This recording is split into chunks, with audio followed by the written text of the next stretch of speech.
Okay, so I'm with Dylan here today, and Dylan, you started with me, what, about a month ago? Or A month now, yeah.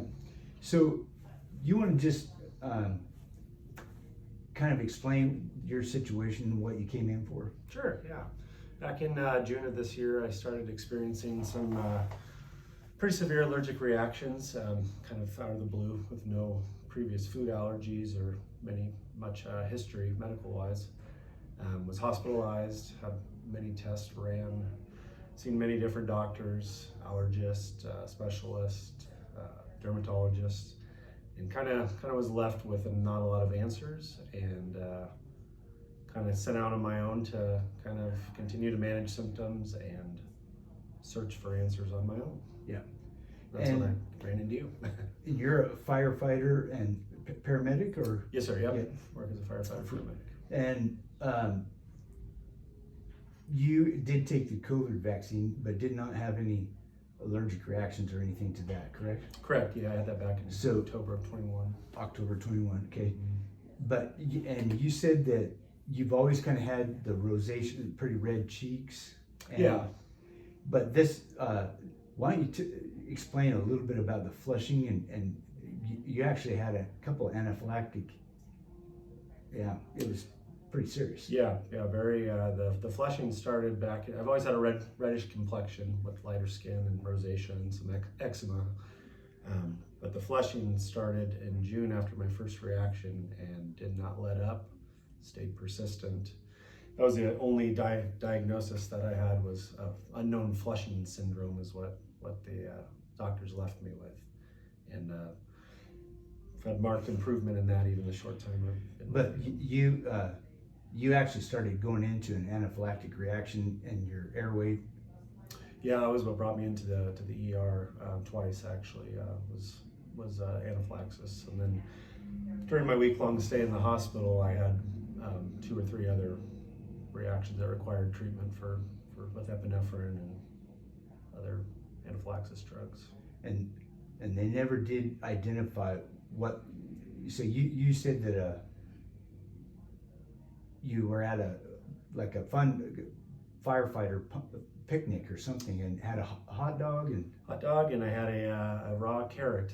Nothing out of the ordinary for me, and yeah, about 2 hours later I began experiencing severe symptoms, and actually was at work, and my crew that I was working with actually ended up transporting me to the hospital, and they began treatment on me, of course, and then treatment continued there. Okay, and that was how many? That was 6 months ago. Yeah, I was back in end of June. Okay, so and then you first came into me in October. Yeah, about middle of October. Okay. Yeah. And your history, you saw numerous specialists, and or several, and the allergist, what was their thinking, diagnosis, what tests were done? I had some different food allergy tests done at the time when I first got out of the hospital, and of course they came back positive for various different kinds of foods that I'd never had any previous allergies to. So I was kind of left with a bunch of new onset of food allergies, and no real diagnosis. I was originally believed not to be food related, even though that was the cause of it. But my allergist did not believe it was food related, and I was kind of left with a big question mark and unknown anything. And then in your own investigation, you started coming up with like mast cell syndrome. I went down that road of different mast cell disorders. Histamine intolerance was what I was kind of leaning towards, with the random reactions and certain foods that were triggering it, but really I was reacting to everything. It was very hard to, as you know, pinpoint any triggers. And so not only did you end up in the ER twice with anaphylactic reactions, but you were off of work for about almost 3 months, yeah. And the medical community, they're basically, if I understand correct, when you came to me, you were scared because they basically were telling you quit eating all kinds of stuff, almost becoming like the boy in the plastic bubble. It's like you take all these antihistamines, which have known side effects, and basically avoid anything, any contact with anything that might.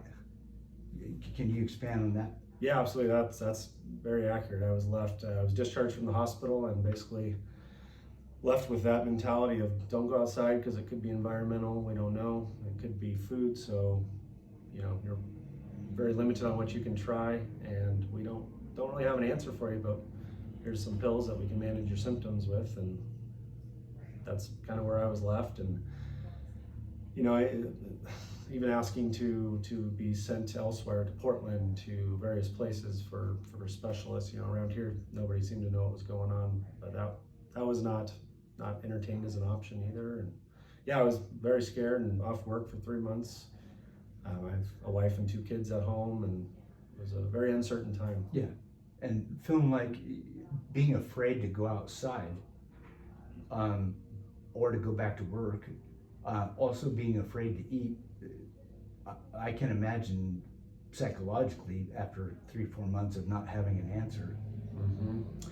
Yeah, it was a very very kind of hopeless, dark time, to be quite honest, from being a very able-bodied adult that has no restrictions and the provider for my family to have all that uncertainty and unknown was a very scary time. And so what maybe you just compare and contrast how the functional medicine approach that we use, how things are different? Yeah, I'm, as you know, brand new to the functional medicine side with no previous experience. And our first appointment, we sat for over 2 hours and talked about me and my history and everything leading up to present day. So the time and the effort on your end spent with me has been probably the biggest change that I've never experienced on the other side of medicine. And your mission and your existence is to find the root cause of these issues. Of course, you could prescribe medicines and treat my symptoms like anyone, but you've taken the time and effort to find the root cause and figure out what's going on and how we can make it better. And how are you feeling?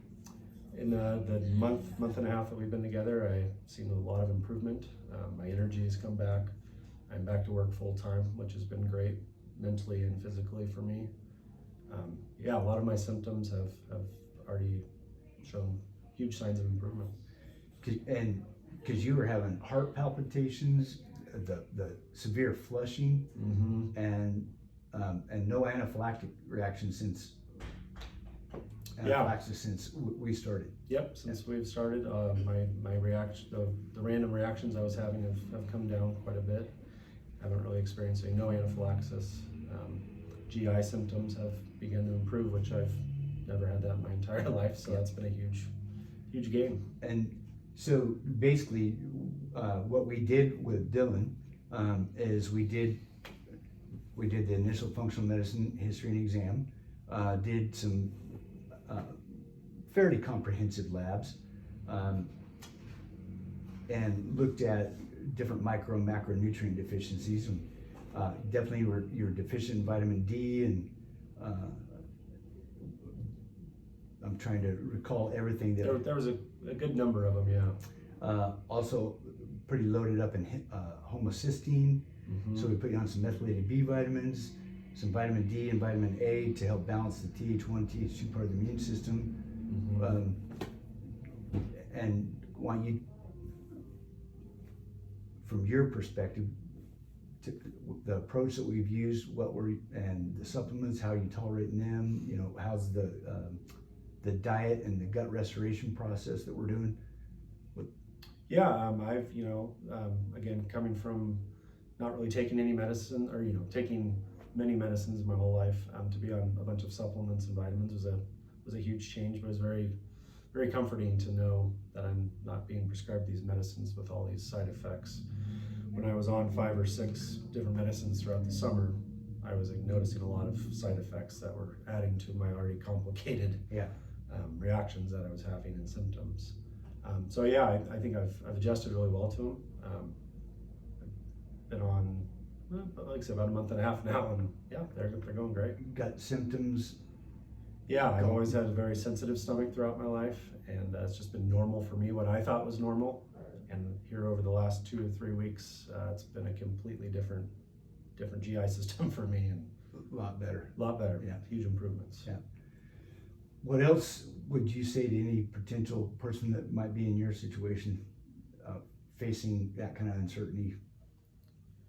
I think it's good to keep in mind that there's always someone out there that can give you some hope and is willing to listen and maybe find those answers that other people aren't willing to look at. Yeah. And I definitely think I've had nothing but a positive experience with you and the functional medicine side thus far. Good. So I would strongly encourage anyone that's not getting the answers or the treatment that they're looking for to give that as an option. All right. Dylan, thank you so much. Appreciate it. Thank you. That was great. You did awesome. I'm not a speaker like that either, so that was good. No, you did fantastic.